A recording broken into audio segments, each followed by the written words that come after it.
নবী করিম সাল্লাল্লাহু আলাইহি সাল্লামকে সবচেয়ে বেশি ভালোবেসেছেন তারই চাচা আবু তালিব, নিজের সন্তানের চেয়ে সবচেয়ে বেশি ভালোবেসেছিলেন। যখন তিনি মারা যান তখন তিনি নবী করিম সাল্লাল্লাহু আলাইহি সাল্লাম বলেছিলেন যে আপনি শুধু লা ইলাহা ইল্লাল্লাহ বলুন, মুসলিম শরীফে আপনি হাদিসটি পাবেন। কিন্তু নবী করিম সাল্লাল্লাহু আলাইহি সাল্লাম লা ইলাহা ইল্লাল্লাহ বলতে বলছেন, উনি কিন্তু বলেন নাই। এই অবস্থায় তিনি মারা গেলেন। এতে নবী করিম সাল্লাল্লাহু আলাইহি সাল্লাম যখন বারবার রিকোয়েস্ট করছে যে চাচা আপনি কিন্তু একটু লা ইলাহা ইল্লাল্লাহ বলুন, তো তখন সে বললো না, তখন সে মন খারাপ করলো। জিবরাইল আলাইহিস সালাম তখন সূরা কাসাসের 56 নম্বর আয়াত নিয়ে আসলেন, যে আয়াতের ভিতরে বাংলাটা এরকম যে আপনি যাকে ভালোবাসবেন সেই ঈমান নেবে, সেই হেদায়েতের পথে আসবে, ব্যাপারটা এরকম নয়। কারণ আমি আল্লাহ রাব্বুল আলামিন যাকে চাইবো সেই ব্যক্তি শুধু একমাত্র ঈমান আনবে।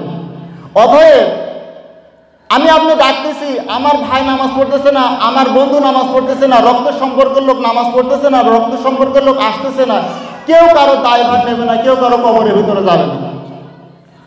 অতএব আপনারা যে যার যতটুকু সক্ষম আছে, যার যতটুকু দায়িত্ব আছে, আপনারা সেই অনুপাতে ইসলামের দাওয়াত দিয়ে যান। কে ঈমান আনবে, কে ঈমান আনবে না, এই মজলিসে কে আসবে, কে আসবে না, এটা দায়িত্ব আমার না।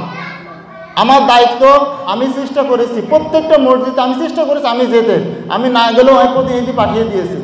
আমি নিজে হাতে 4টা মসজিদে গিয়েছি, 2টা মসজিদে আমি যেতে পারিনি।